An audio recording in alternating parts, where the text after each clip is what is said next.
So I'd like to call this meeting to order, if I may. We're waiting for Kelly to show up, and we're not sure if Jen has connectivity or not. So Kyle's asked if I would chair the opening of the meeting here. The Girdwood Board of Supervisors committees and subcommittees are subject to the Alaska Open Meetings Act as found in Alaska Statute 4462-310 and the Anchorage Municipal Code 125 public meetings. Girdwood Board of Supervisors operates under the Girdwood Public Meeting Standards of Conduct. Excuse me. Let's see. Okay, we don't need roll call. I normally get to read the land acknowledgement at all of these meetings.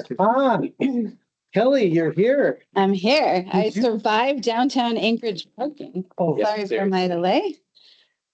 Would you like to read the land acknowledgement, please, Brian? Thank you, Kelly. That would be fantastic. Okay.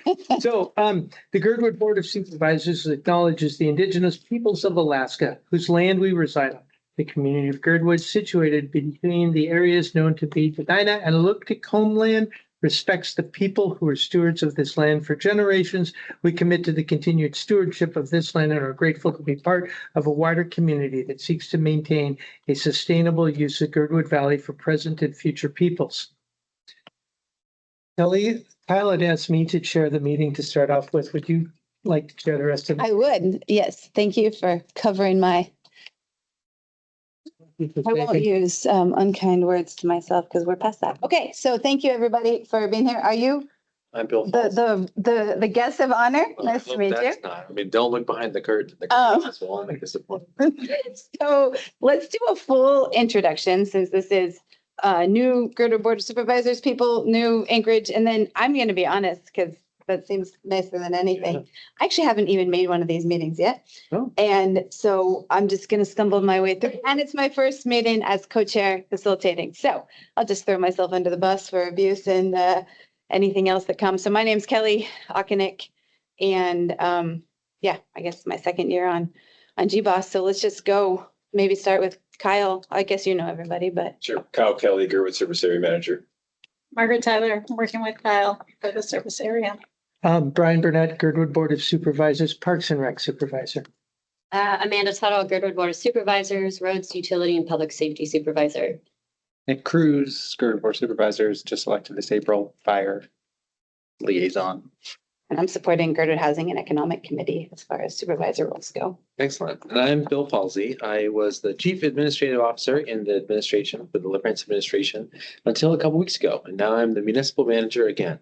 Once upon a long ago, I got first involved in the Girdwood Board of Supervisors probably 2016 or thereabouts, when we were figuring out what to do when the troopers left. And ultimately landed with our Whittier arrangement. And then I was municipal manager before, from 2017 to 2020, and participated in the GBOS meetings then. So I'm glad to be back with all of you. I'll confess, I have a little bit of a migraine right now. So my usual joyous demeanor will be, I'll have a flattened affect, but I'm sure we'll be able to get through it as a team. Okay. Tiffany. What are you? Tiffany Briggs, Real Estate Director, which includes Heritage Land Bank. I'm Bob Dole, Director of Community and Economic Development for the Municipality of Anchorage, which involves working with real estate planning, development services, and public entities. Awesome. And Lisa Babb, Plan Director. Very cool. So just as a kickoff on tone, you know, I think we have a really heavy hitting room and, Do you want to do online real quick? oh, are there people online? Yeah, who's online? Let me bring it up. Oh, Michelle. Oh, hello, Michelle Weston, Girdwood Fire Rescue. Matt Quinn, Girdwood Fire Rescue as well.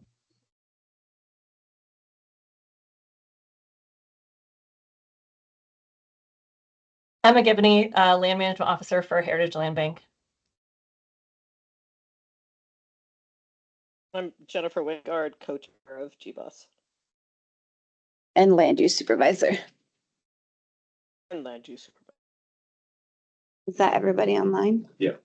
Cool. So just as a tone setting, you know, I think with Becky or Rebecca, I know her outside of municipal manager, so I don't know what she goes by professionally. I think she was doing a great job really creating a lot of cohesion and continuity with, a strong partnership model between, we shouldn't even talk about ourselves as two entities because we're not, but it has felt like that. And so I think, my stated goal for this meeting is that it doesn't feel like that, and that it's one entity in collaboration. And so, I'm all for open and transparent. Let's name the elephants in the room and let's say the things we don't say, because it's much, much nicer to have an open, honest conversation and all be working toward the same thing. So that's just kind of my tone setting for this conversation. Connie, do you want to introduce yourself? We just went around the room.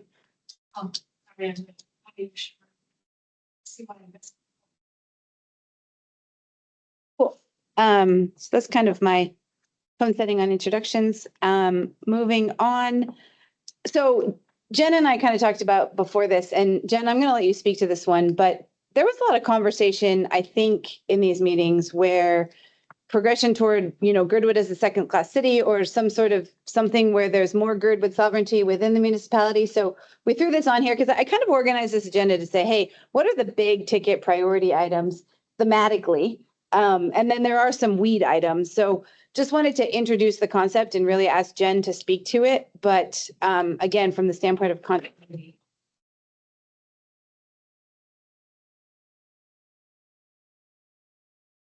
Jen, are you there?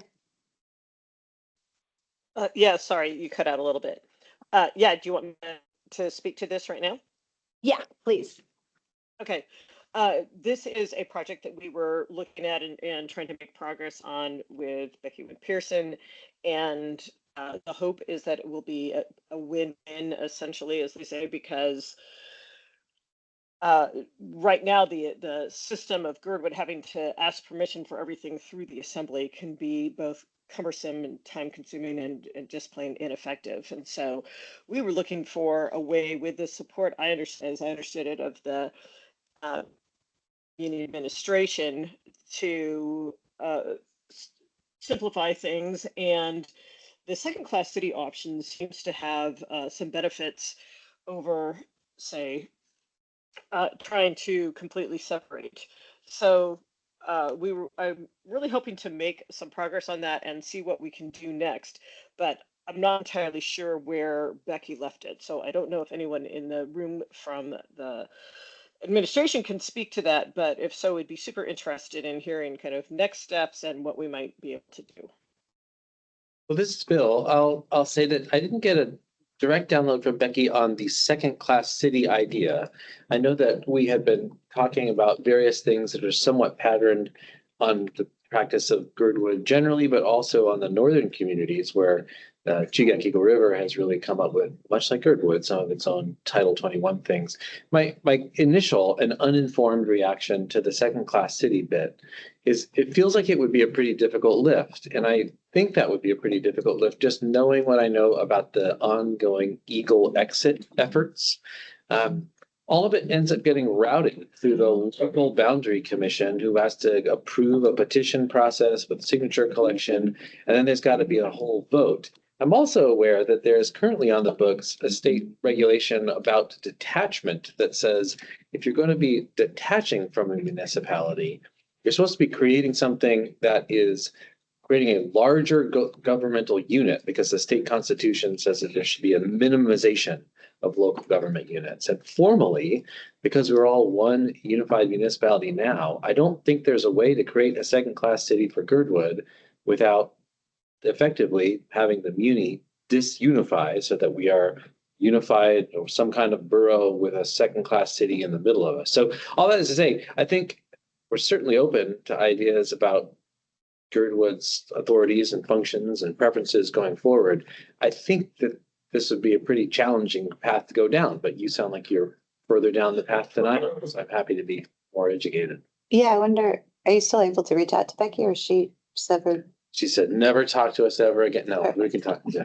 So we're being kind to her while she's on vacation, but we'll find her when she's. Yeah, it would just be interesting to see what she saw, and then whether it's that or other options for greater sovereignty within the current legal structure. I think that's all just a topic to keep alive here.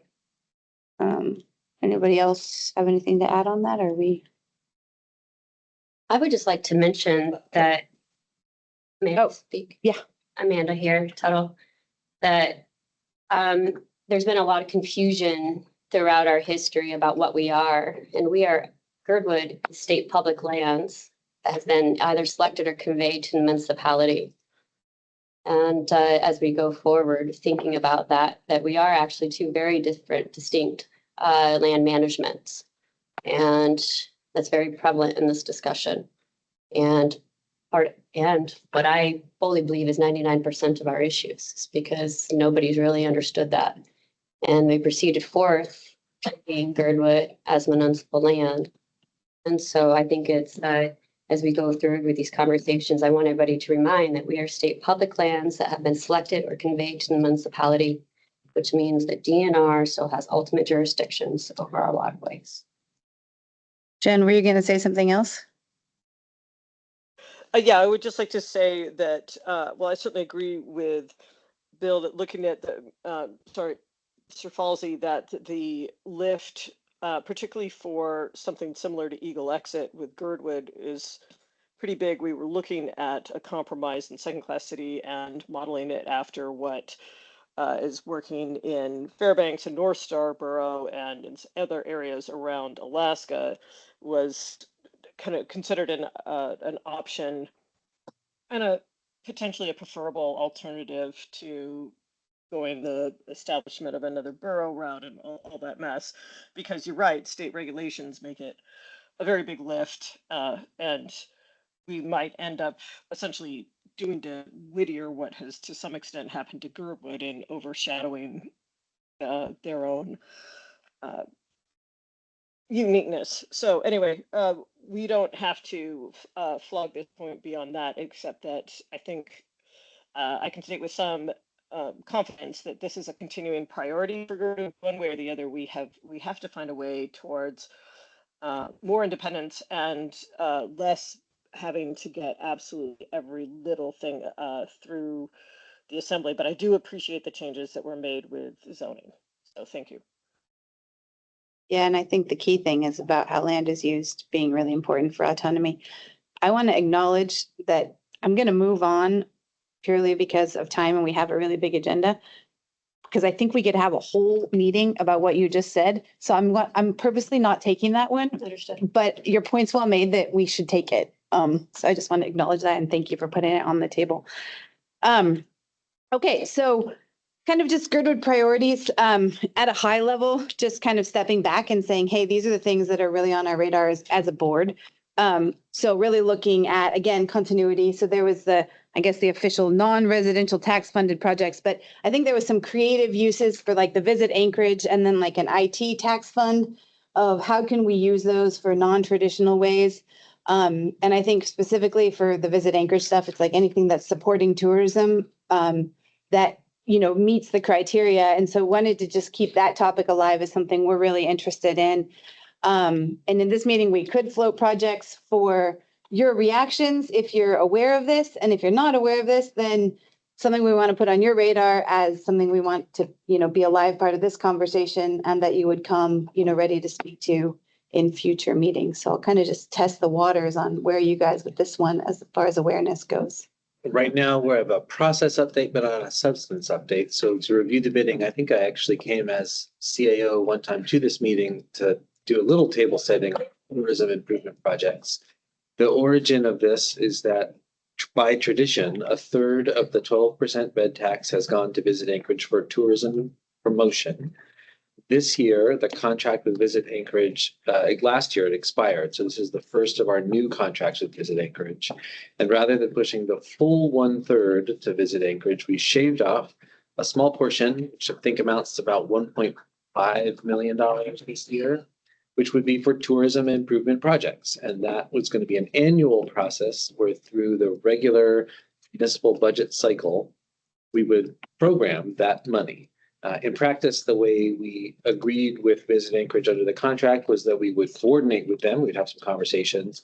The way that's playing out in real time is that the Visit Anchorage board is going to make some first suggestions to us, and then we take that going forward. If Girdwood has ideas, they can both be seeded into the Visit Anchorage process. They could be seeded here, or they could be seeded into the ultimate assembly process. And to seed them here, what's the timeline for that? Well, the budget starts to really get baked in the next month, so we've already started budget director guidance. Practically, I think sooner beats later. So I don't know when your next meeting is, but probably by the next meeting would be ideal. And would that be with a motion or what's the mechanism by which we would seed it? Great Directly question. to you. Because this has never existed before, we're in the posture of making it up as we go along. Mhm. So I think if you wanted it to be a Girdwood Board of Supervisors, Girdwood Valley Service Area recommendation for these are the top tourism improvement projects to consider from where we are, then you probably would have to take a board action. But because this process really is many cooks throwing potential ingredients into the stew, if you wanted something less than a formal board action, you can also just send me an email with what you think that we should be thinking about as we go forward. And then Okay, that would be sort of taken as a board member's suggestion in the same way that anybody's suggestion. so if we got it to you by the end of August, would that be sufficient timing to act on, or is that? Yes, I mean, ultimately, the tourism improvement program budget or the programming of those funds should be set with the budget, and the budget gets introduced publicly in October and adopted in November, December. Okay, But that can fit right into our budget cycle. yeah, We have you on right. did you? Yeah, sorry, so we would propose something in August, make a motion, a resolution for it, and then that would go to you, the municipal staff, and you'd review it, and then you would include that in the budget that you bring to the assembly. I'm just trying to like Almost, think of yeah. like who are the checkpoints that we're writing this for? So that was one of the questions that we talked about the last time I was here, which is who are the decision makers? And candidly, the decision makers are ultimately the assembly adopting the budget. But practically behind that, the administration ultimately proposes a budget to the assembly. Okay. And so it's kind of a general influence game. And I think this is going to be like everything in the municipality, where there are many more good ideas that could possibly be accommodated with $1.5 million. So I don't know that it is the case that you should think of it as the board takes an action and it gets included in the budget, but it certainly would be the board could take an action and then it would be considered as part of the whole ongoing conversation with Visit Anchorage and the assembly of the community. Cool, thanks. Do we have any hands online? How can I see if there's hands online? Yeah, let me see, Jerry. I just want to make sure I'm not Yeah, disregarding. Jennifer. Yeah, Jen. Thank you. We don't have to spend a whole lot of time on this, but the reason I wanted to make sure that this was on our agenda again is because we did have specific things we wanted to run by that we want to fine tune for inclusion. And I want to say that we certainly note that there's no guarantees here and that it's not, that there are more ideas than there are funds, I am sure. But we also want to make very clear that given the extraordinary amount of money out of this pot that is coming from Girdwood, way above our percentage for any other community in Anchorage, I do hope we can manage to return some of it to support the community that is generating, particularly the STR revenues. And so we had a couple of ideas in mind, and I think Kyle may be able to speak to this better than, but off the top of my head, I would say, and among other things we have in the hopper is a feasibility study for the RV park, and then also the potential for help with the finances behind the restroom facilities of the RV park. Do I have that about right, Kyle? That would be one idea, yes. And I think that's probably the most direct tourism related idea. And I think, Jen, I'm glad you brought up the amount that we contribute. And then I would second to that, how little direct reinvestment we've gotten from that money over time. So we're like, hey, this is fantastic, pick us. But yeah, the RV park at the South Town site and then early progress on the restroom is where our heads at. Any reactions you would have there? I think I'd be curious what your costs are, but otherwise, not an immediate reaction. It seems like those are worthy ideas. I would like to add one more that keeps on getting overlooked significantly. Our gas station in Old Girdwood is the busiest gas station in the entire Northwest.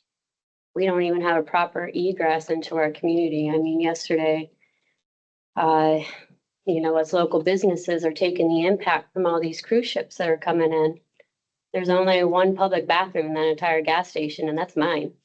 I own Post Pizza. And so people are there. They now defecate in our yards, our property, because the bathrooms are nasty. We have a significant issue in Old Girdwood. Not to mention, we're also not on city water down there. So all of that is discharged out of into Old Girdwood, a lot of that. So we have significant impacts that we're really feeling, in particularly in Old Girdwood. And I would like for them to be considered as well for the tourism impact.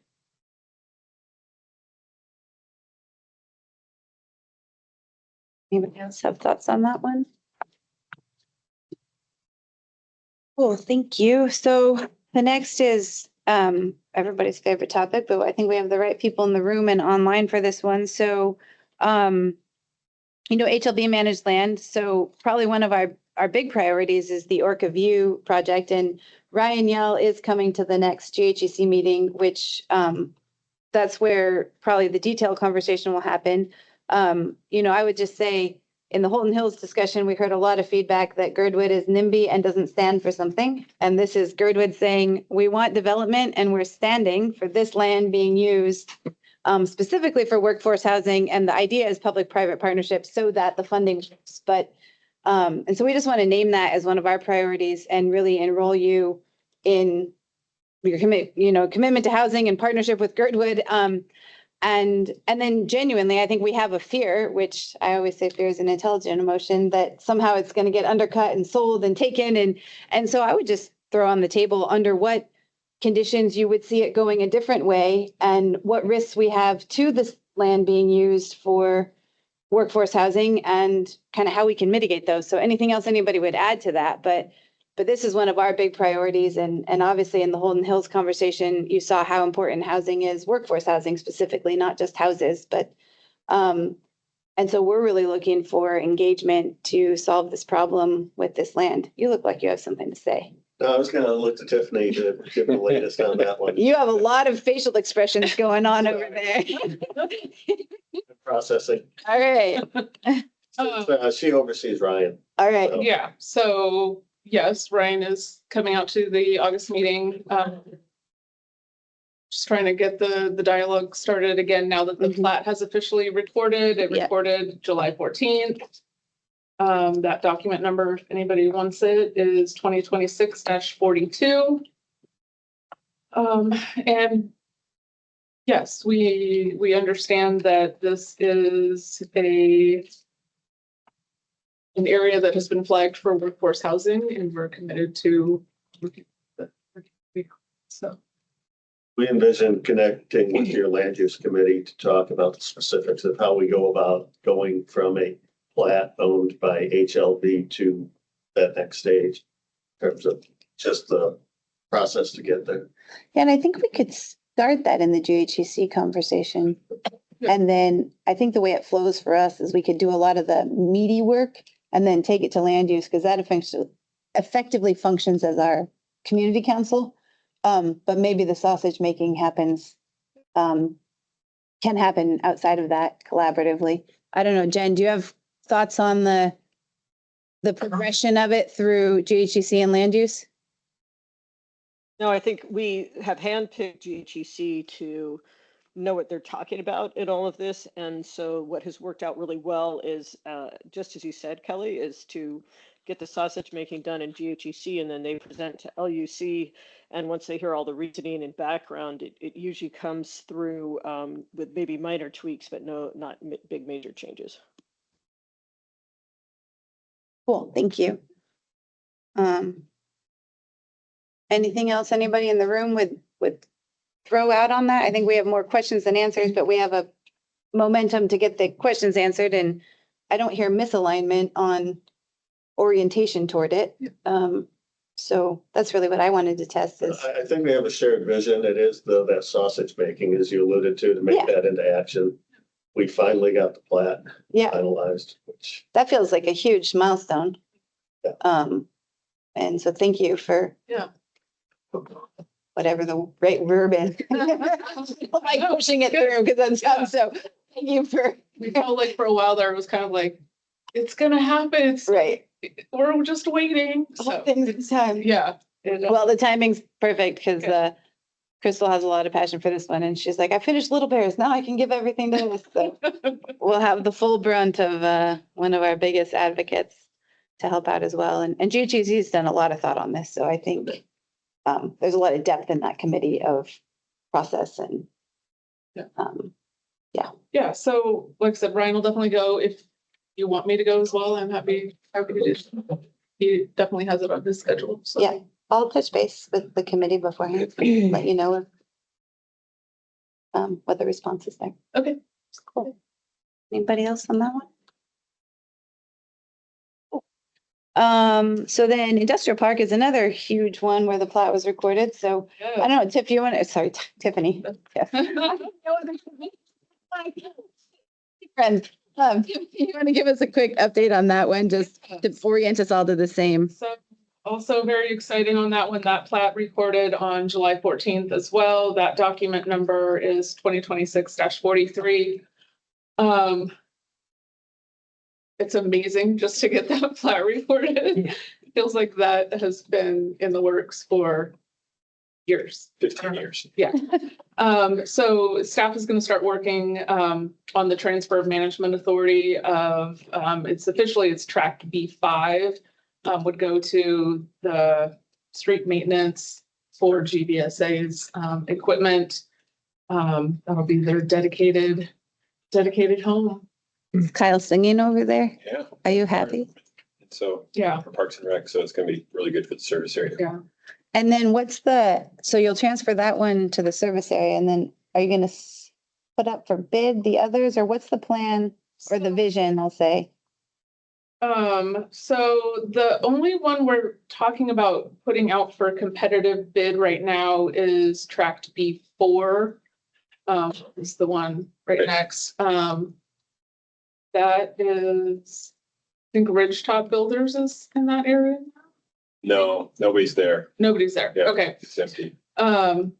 So we've got some parts and pieces moving around. We're waiting for the area where Kyle's currently moving. We still need to get a few things off of there. Bob's moving across the street, cul-de-sac basically. And then the other ones, we're just kind of shifting everybody around. So the existing leaseholders will continue having leasable land and continuity is kind of maintained and then it frees that up and then there'll be one competitive bid. Yes.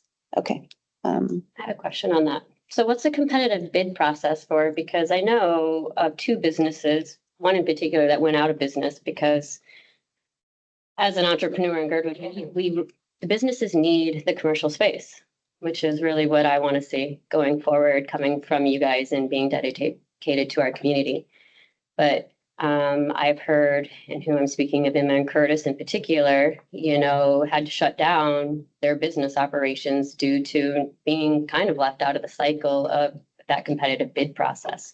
How are you guys going to ensure that the actual business owners in Girdwood are getting notified of a competitive bid process before it's going out to people outside of our community? We have mailing lists of the community and business owners down there. So have we seen an updated list of your mailing? Have we given? Yeah, have we ever seen that? I don't know that we've provide our mailing list. Okay. Do you do anything, just out of curiosity, through the Girdwood Chamber of Commerce or to get to other business owners? Again, just, Yeah. I haven't thought much about this, so genuinely a question. I mean, we certainly can. Yeah. Know that we have in the past. Doesn't mean it's not something we could do. Yeah, I wonder if that would speak to what you're saying of general awareness to. Yeah, there needs to be local notifications on land sales. And unfortunately, I don't think that the mailing is up to date and gets the word out accurately or as it should. The property it will get posted too. Yeah. So I wonder if we could even put it on the land use agenda so that it's formally discussed there. And then it goes really public record. Because I think a lot of people are going to land use and talking and could get it into the community kind of airwaves, if you will. Like, how does communication really happen in 2026 is as interesting as anything to me, right? Like, and I don't think you can ever nail it perfectly, but did I feel body language of another comment over here? Yeah, do you have if someone wanted to sign up for this, like, do you have a website or someone they should email and talk to get on the list? Yeah, at, just HLB on our webpage, but yeah, you can Okay. just email HLB@anchorajk.gov. Yeah, and we'll Sign. add you to, Okay. send out email mailers. We have, Just tell it on that. Do either of you guys, are you on that just for general awareness of how they're Oh, that's a good communicating? Yeah, it's the same thing that when we get their announcements about HLB advisory committee and everything Okay. comes out that way. And then usually when we get something, we always put it to announcements and all the agendas. Okay, so that would be another mechanism that at least would keep it on our radar. Cool. It's helpful just to understand how things do travel Mhm. and what practices are in place. Yeah. Cool. And then I think that the next, I guess it's a subpart of B is there just any interest or any ongoing conversation, Girdwood development that is happening in back rooms or in airwaves that would be interesting just to throw on the radar so that we're kind of aware of conversations if they are happening? I have not had any with any speculative developers. I don't think it's come. No, Not you since the you last also one. heard from the group that wanted to Oh, that develop hotel. the Yeah. hotel. We weren't sure to filter that or not. Yeah. In terms of transparency of what we're hearing up there. Yeah, do you guys have any participation in the airport hotel other than to tax it if it gets built? Or is that all DOT and, That's all DOT. I met with Mead and his son on it, but Yeah. that is their project on airport land. Yeah. You just take money if they build it? That's all good. Cool. So then the third one on just kind of all things HLB, and it's nice that Connie's here because it's Holton Hills. So maybe I'll just throw the floor to you, Connie, and you can give us an overall update on where the project is for the room. And then we can talk about sort of secondary effects from it.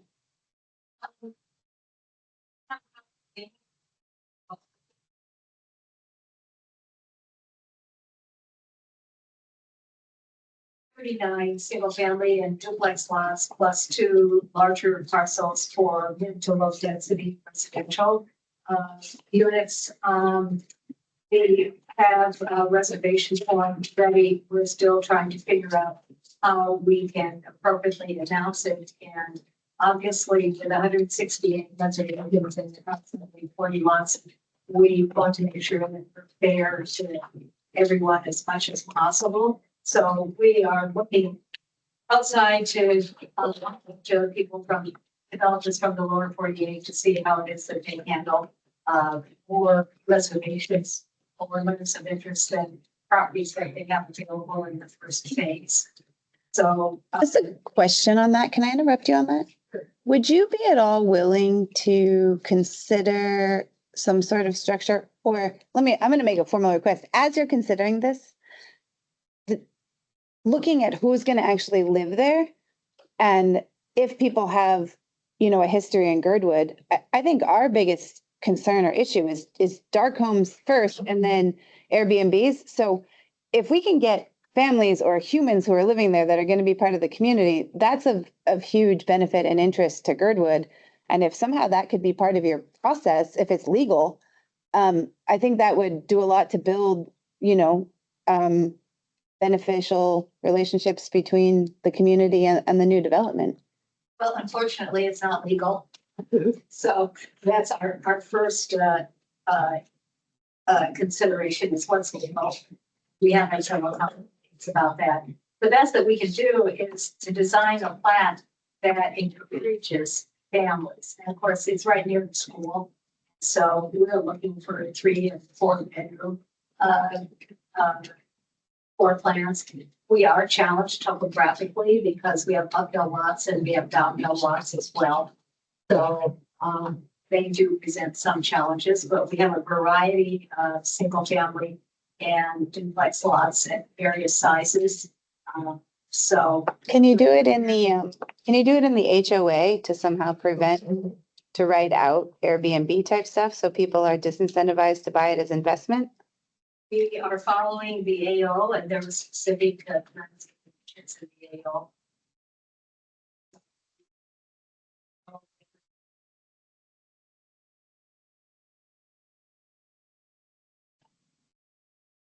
Okay, continue your update. Thank you for allowing the follow-up curiosities on that particular topic. I wish we were able to do something like what you suggested, but legally we have to be very. So, as far as we are working on the civil plans, we do have a problem, which has to do with the pathway, whether it should be attached or detached, and what it should be. That's one thing, but we're working with that. So we hope to be able to have reservations go out, say in the next 30 days or so.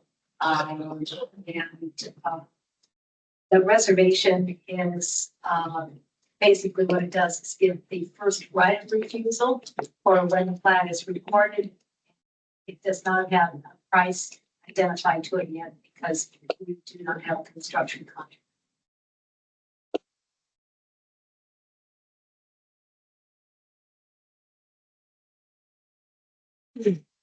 Any other questions or?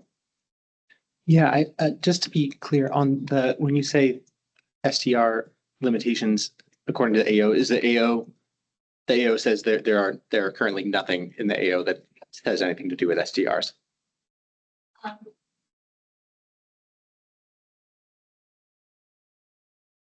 don't think I can answer that question at this time. Right. We're evaluating everything. Of course, we need to be as careful as we can.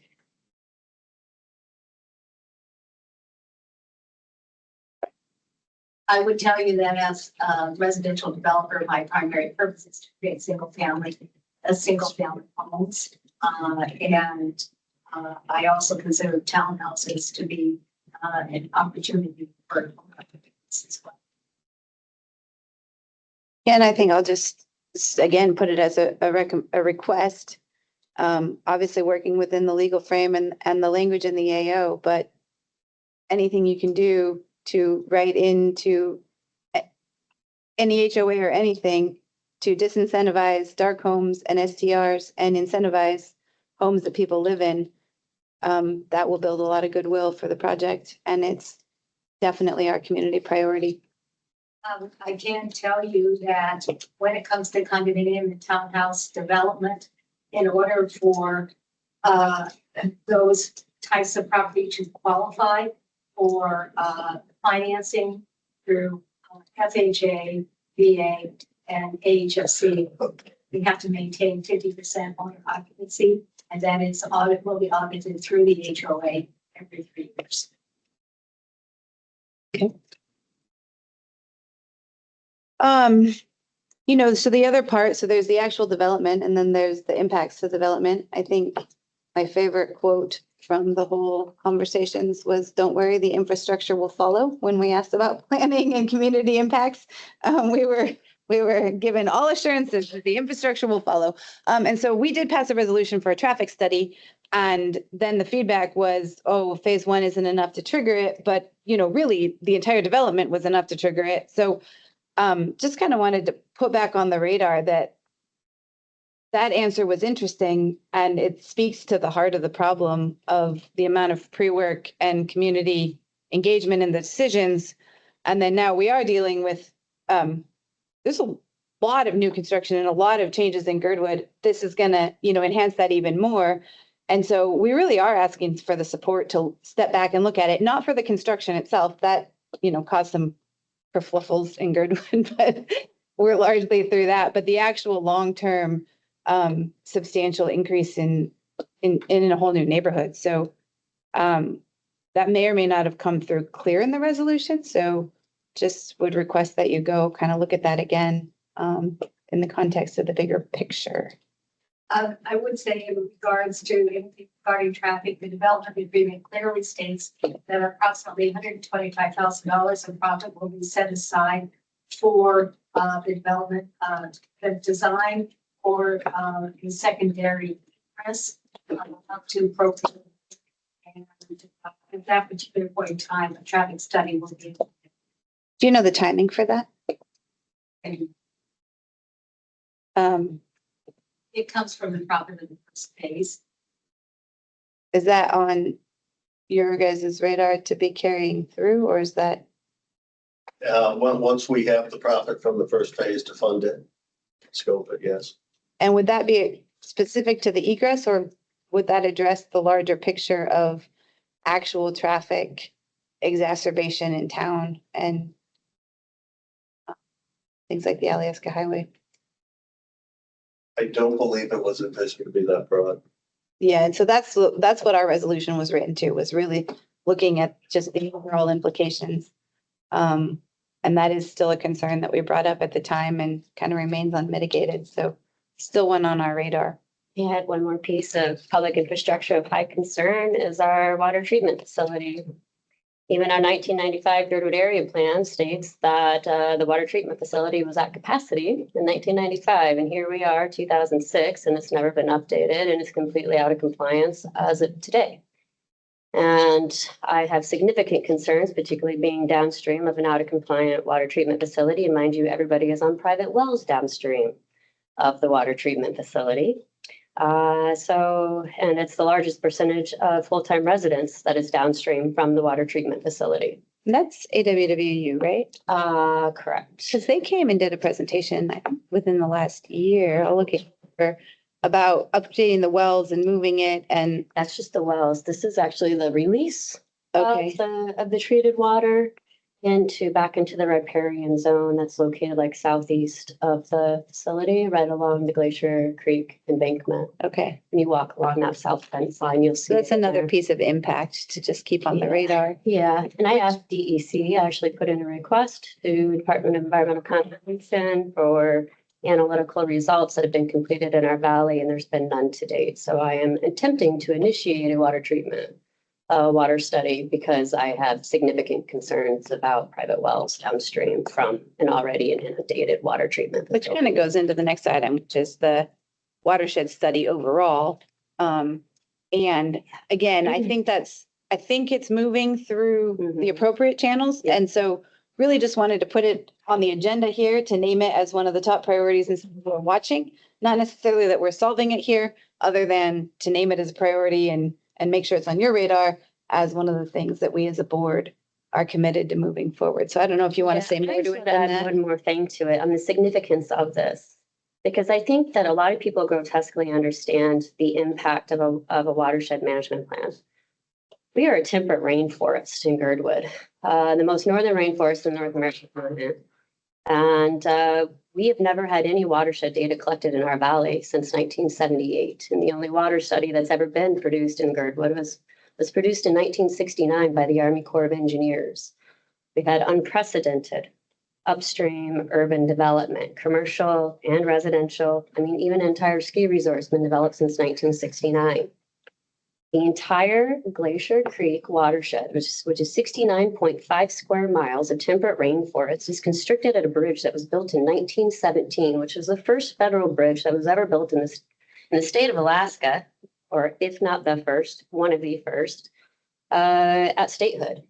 And so Is that Glacier Creek Bridge? Actually, it was prior to statehood. Yeah. So because the Alaska Engineering Commission came in and they left off where the private railroad started down at Ingram Creek and then built. So that bridge was built in 1917 and it's holding back 69.5 square miles of temperate rainforest. That levee is failing.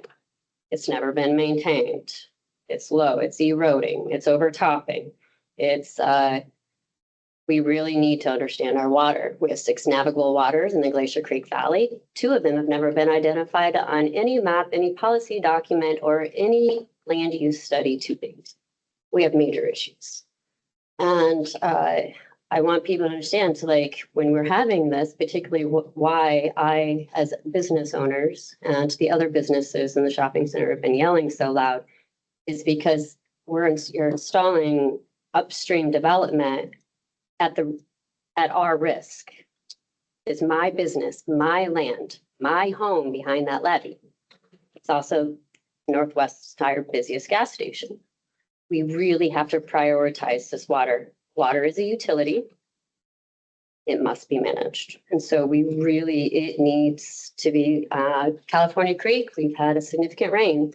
California Creek culverts are on the verge of going. 2 days ago, you guys, they were within 9 inches from the top. They're 2 64-inch culverts. It's because Heritage Land Bank has sold all this land in Girdwood as residential, not really as commercial. That has meant that a lot of the water utilities, everything's been privatized. Everybody goes in, digs and reroutes the water. Nothing goes where you think it goes. So there is progress being made though, right? There is progress. We're hoping to be holding a meeting with the watershed department here soon. Unfortunately, so they operate under what's called an MS4 permit. An MS4 permit is the municipality of Anchorage. It's their permit that allows for variations to the Clean Water Act is what it does. They're not compliant with it, but it's up on a new 5-year cycle. I asked for Girdwood to be included, but unfortunately, we've never even been on the radar. So for this next permit cycle, which is 5 years, we're not on it. So I mean, even right now, we're looking at what in 6 years we might be the next permit cycle. It's not fast enough. You're putting in how many homes on a drainage that's never been mapped, and So it's a for navigable this water. room, how could people in this room help? Yeah. I'd like to see it prioritized. I don't know how we can get you guys to be interested and support that before we have a levee failure in Girdwood. So that's something you guys could kind of take away and think about. I think that's the question, right? How could we get you to be interested and supportive, considering it being a concern of Girdwood and kind of that creeping change, the boiling frogs, if you will, not a problem until it is. And then kind of building evidence to suggest we could be close to that tipping point, but if we don't study it and we don't understand it, how do we validate those observations as problematic or not? So does that kind of summarize it? I think that's, excellent. And I think that another big piece to take away is that, again, old Girdwood is critical public infrastructure. It's a water management system. The Alaska Railroad, the levee, the new Seward Highway, and the Alyeska Highway are an integrated watershed management system. So when we talk about having these meetings and what that means, that also means that we're bringing the right people to the table. And that means that these state entities and these federal entities also need to be involved in this. And so I would love to see us all sit at a round table and actually put everything down. I want something that's solid that we can actually move forward with. So I think that's really good context. And so, I think if you guys can kind of give it some thought, and then this will I see these items being standing agenda items, as our priorities that we kind of keep track in this conversation for continuity and as we build momentum, increasing depth. Jen, did you have something to add to that?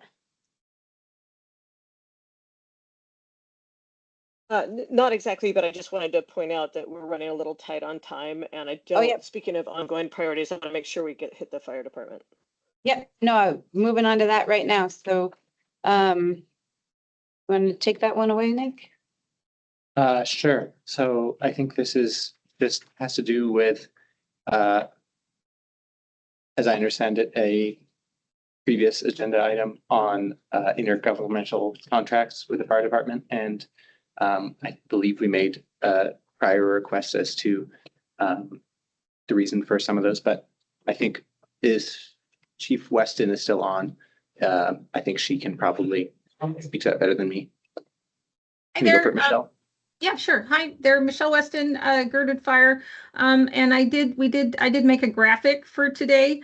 I want to talk about the background of why we're interested in seeing if the IGCs could be reduced. This is our fire budget. Basically for fire, I basically, if you compare my staffing funding to Station 9, which is for basically the same for fire protection, we're basically funded at 33% of what the labor cost. Our labor cost is 33% of what Station 9's fire labor cost is. So we're trying to do a lot with a little. And then additionally, the other side of this is that we are funded at 50% labor. 50% of our entire EMS budget is basically what one AFD ambulance is, but we often are running 2 ambulances, but we're trying to make all the magic happen with basically being funded for 50% of one AFD medic unit. As you know, we are the hotbed of recreation and strange calls in the Anchorage, in the municipality of Anchorage, in terms of we've had 2 semis go off, one into the inlet, one into one of the ponds. We do 3 or 4 mud rescues a year. We've had, in the last 3 or 4 months, we've had 2 vehicle accidents that have resulted in large car fires that blocked the highway for a while, and then one also had a 3rd impact of causing a brush fire. And especially since we had that high profile fatality and turning an arm, there's been a lot of discussion over how are we staffed, right? How many people do you have? How are you staffed? So basically, we're staffed right now for 4 people on that are managing all of this. And then our fire protection area that we're also funding or staffing or protecting for the Girdwood service area is $1 billion. So 4 people a day, plus whoever we can get paid on call to come out for calls, are basically protecting $1 billion and doing EMS. And we have a lot of EMS calls. Oftentimes both ambulances are going. And when both ambulances go, we lose basic fire protection for the Girdwood Valley. So basically my challenge over the past couple of years has been to try and find funding for staffing. So that we can have both ambulances transport and then still have, a crew left in Girdwood that could, respond at least and start a fire response.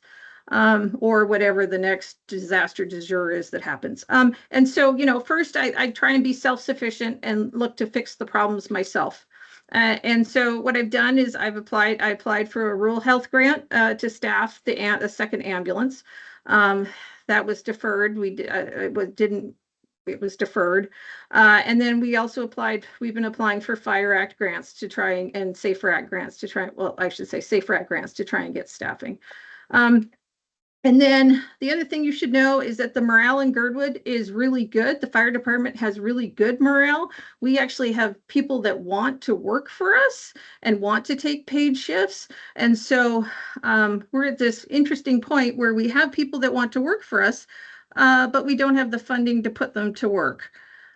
So that is the background of why, after trying to write grants and not being successful, we're looking at the IGCs in the fire budget to see if there's any wiggle room in there where we could maybe get some additional staffing out of the fire budget. So the graphic that I made, it's just a basic pie chart. You can see the things I have control over are basically everything in red. Everything else is, you can see all the IGCs for the different items and insurance. And so, we have sort of a small amount of money which is basically, again, 1/3 of what it costs to staff for labor, Station 9. So that is why we're looking at IGCs to try and see if there's any room in there for improvement. So just to clarify the ask, it's that those listening go away and look for relief and get back to us in what form and by when. I guess I want to be really specific on what we're asking so that we don't walk away just having had a discussion. Sure.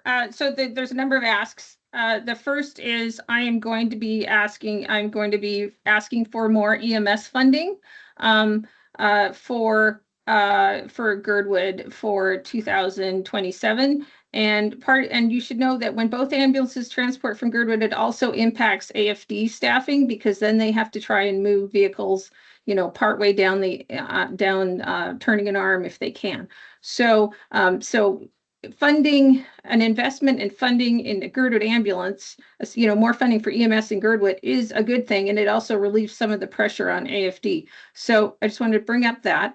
And then my second ask is, I think the first quarterly meeting, there was a discussion from OMB with the Board of Supervisors at this quarterly meeting where OMB was going to talk to the fire department and provide back the actual data that makes all of these calculations work. And we haven't seen that yet. And I understand the Chugiak Fire Chief, myself, and the Anchorage Fire Chief met. I understand AFD is short-staffed, and that's why in their admin section, finance section, and that's why they haven't been able to provide this information to us. But again, I am trying everything I can to staff the Girdwood Fire Department appropriately to meet NFPA standards, and which we don't right now oftentimes.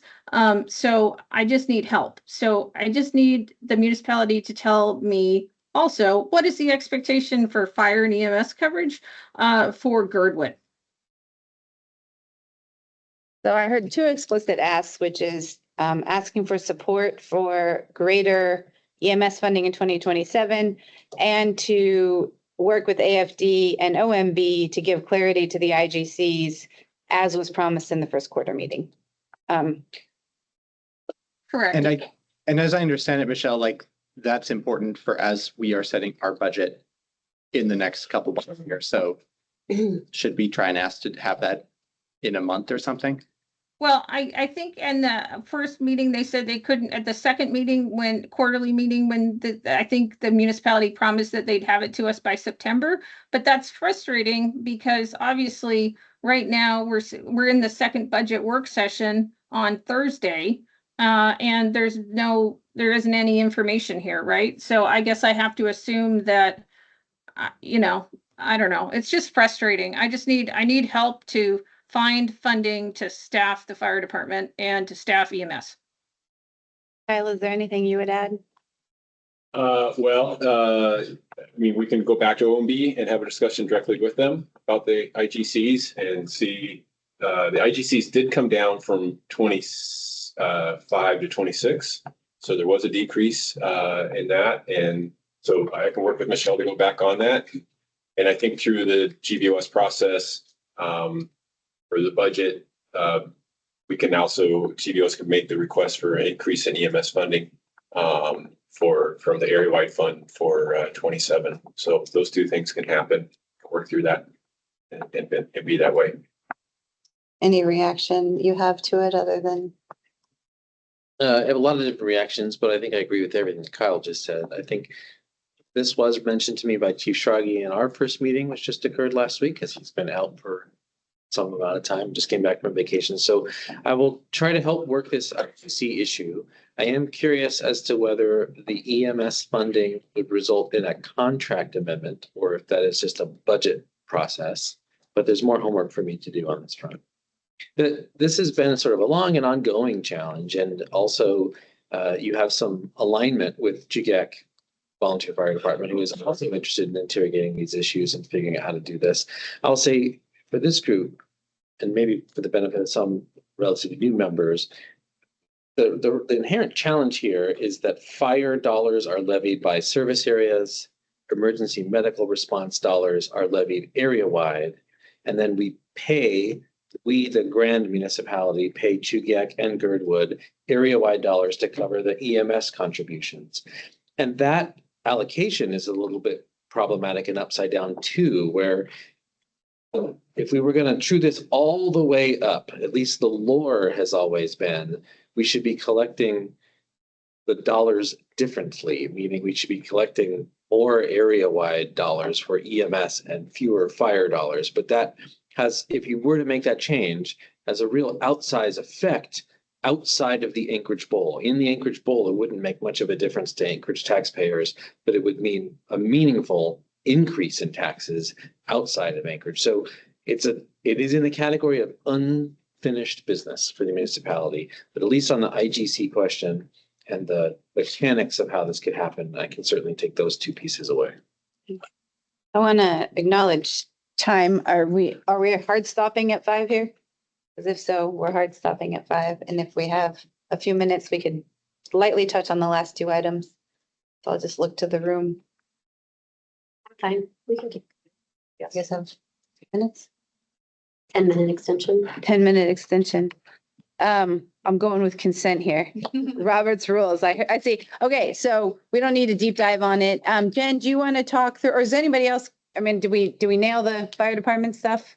Or did we leave anything unsaid there? Cool. Jen, you want to take the next one for the contact or the changing municipal code for relocatable dwellings? Well, I think that we need to hear from the city about that, because we have passed this through GBOS, and so now the question is kind of what next, unless I'm mistaken. Or do you want to just give us the introduction to the room on the bigger picture so that we're really clear what we're asking them to speak to?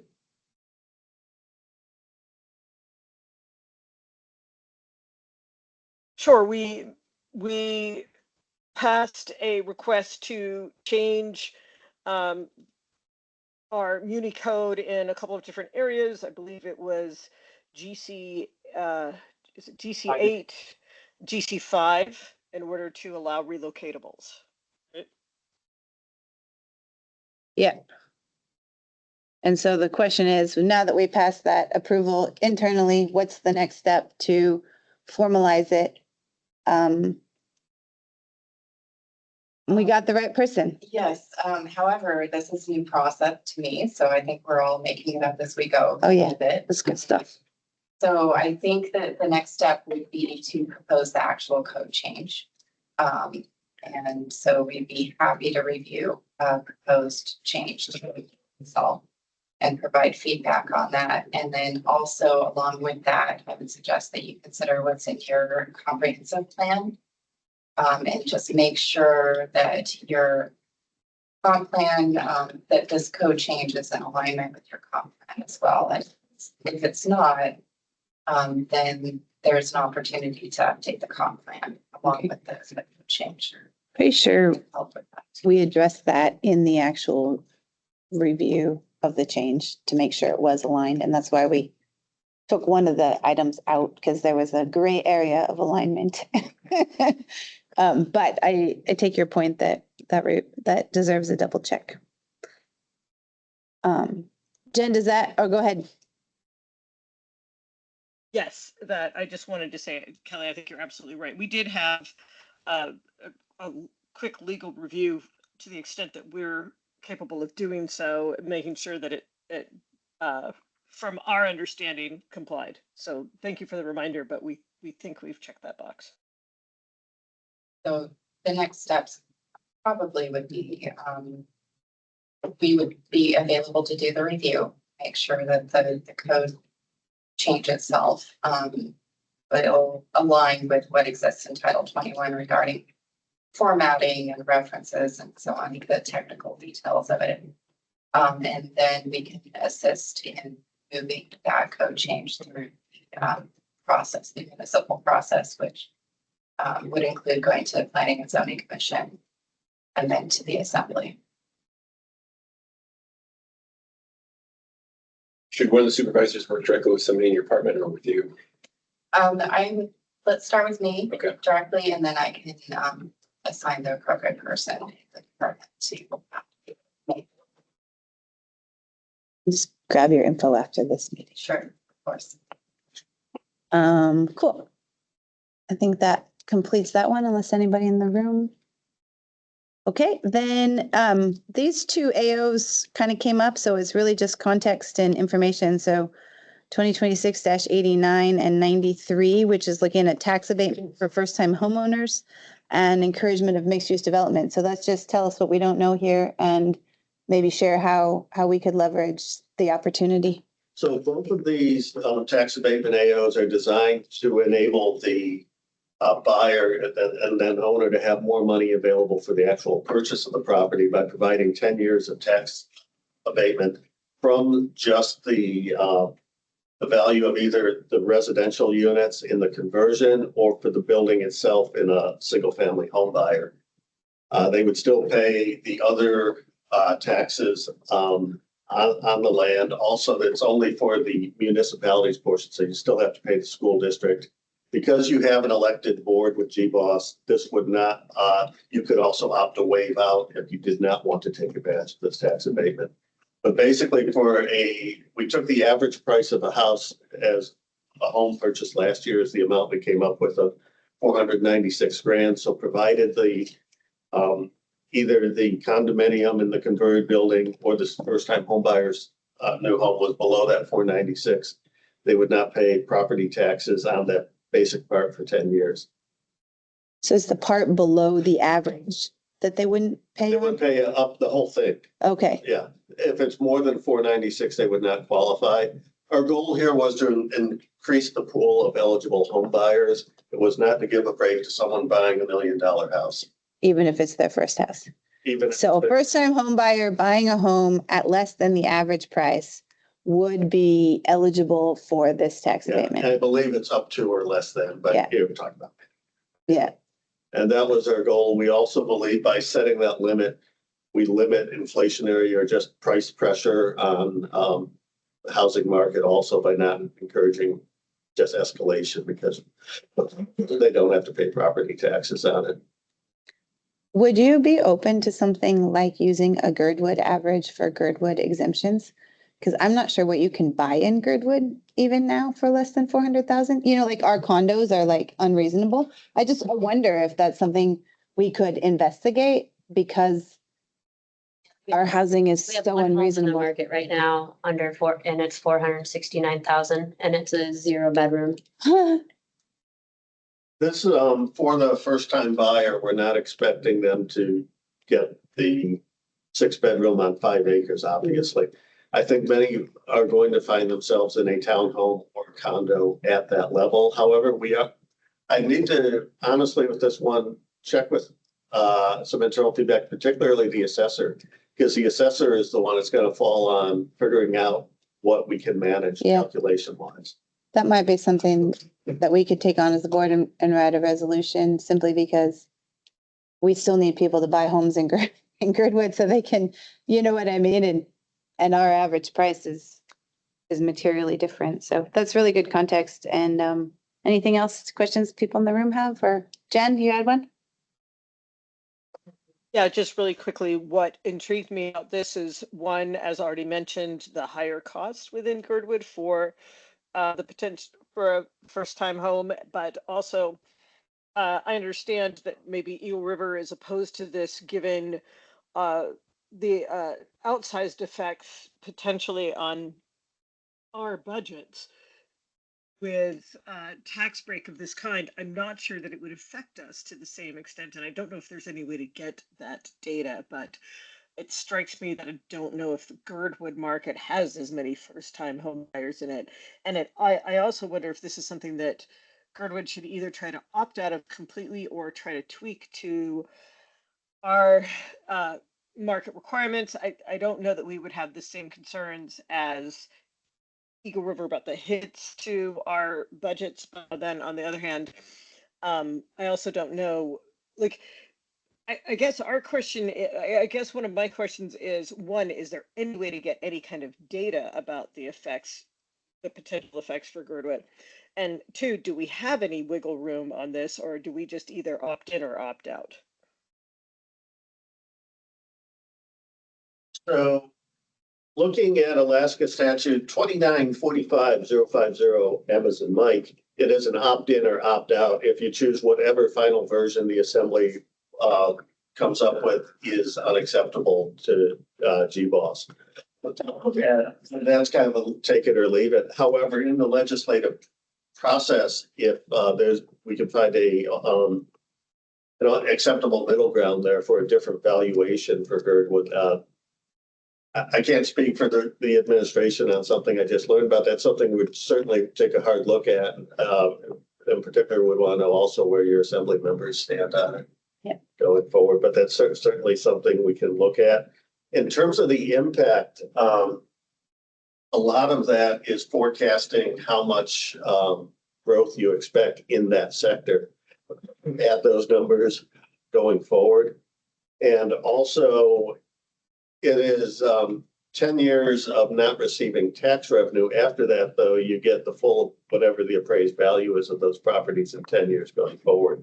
So it's kind of a short-term subsidy, if you will, to property. Could see it being relevant to whatever we come up with in Orca View. Like, 'cause we would be targeting a price point that's lower than 490, so it could get really interesting in the context of that conversation. And there could be a different price point that comes up in the legislative sausage making process. We needed to start somewhere, and with the belief wherever we started, it would be the basement. And it would only go up from there. We didn't foresee any developers or home builders suggesting a lower price ceiling that we're presenting. Got it. Anybody else? Oh, Michelle? Just kind of a strange question. In our area, outside of our fire service area, we have service area we have areas with no fire protection, and those residents receive bills if fire protection is provided to them. So I'm just wondering, under this scenario, my understanding is that fire and police protection would be provided for free for 10 years to encourage them to buy the property, and then at 10 years they would pay. Is that correct? And then the rest of the service area residents would be carrying the burden of fire and police protection for those individuals?